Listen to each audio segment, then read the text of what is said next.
باندې بخود هر وخت زمکه ګرځیدا په ما باندې بخود هر وخت زمکه ګرځیدا د زړه په سلطنت کې مې ملکه ګرځیدا په ما باندې بخود هر وخت زمکه ګرځیدا د زړه په سلطنت کې مې ملکه ګرځیدا او په تورش پراويستي پښتانه ولکورا په تورش پراويستي پښتانه ولکورا بیګا دلته یو پیغله به درکه ګرځیدا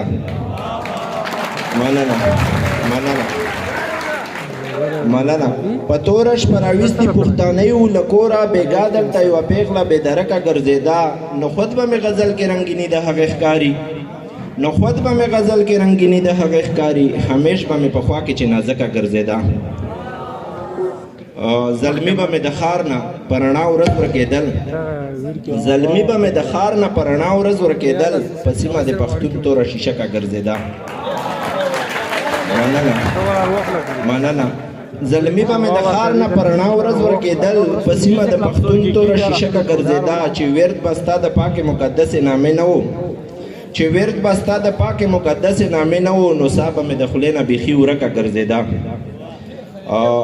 مننه چې ورد بستا د پاک مقدس نامې نه وو نو صاحب مې د خلینه بیخي ورکه ګرځیدا خو بیا هم د ویده خلک بیدار نشول بیداره خو بیا هم د ویده خلک بیدار نشول بیداره یوې کونډې یوه چغه تر فلکه ګرځېده مقطع ثاني چې دا چا ویل چې د لر او بر افغان بیل د بیداره دا چا ویل چې د لر او بر افغان بیل د بیداره نقشه مو د تاریخ دلته راټکه ګرځېده د بل کلام مطلب ده چې کړي تنهایی بلها خبرې ډېرې کړي تنهایی بلها خبرې ډېرې او په ګونګه خوله وایي سندرې ډېرې کړي تنهایی بلها خبرې ډېرې په ګونګه خوله وایي سندرې ډېرې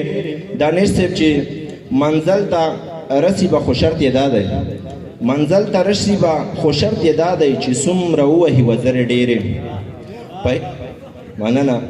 منزل ته رسي به خو شرط یې دا دی چې څومره ووهي وزرې ډېرې په هیڅ یو شان به سوال نه کړو چاته په هیڅ یو شان به سوال نه کړو چاته اوس پښتنې شولې سوالګرې ډېرې مننه په هیڅ یو شان به سوال نه کړو چاته اوس پښتنې شولې سوالګرې ډېرې یو سړی خلکو لیونې بللو یو سړی خلکو لیونې بللو کړې به خبرې جوړې ډېرې مننه یو داسې وخت و چې زلمي به ډېر وو یو داسې وخت و چې زلمي به ډېر وو یو داسې وخت دی چې د زغرې ډېرې و آخري شعر دی چې بیدار د تا نه بغیر نه رغېږي بیدار د تا نه بغیر نه رغېږي ورته راغلې وې دمګرې ډېرې ډېره مننه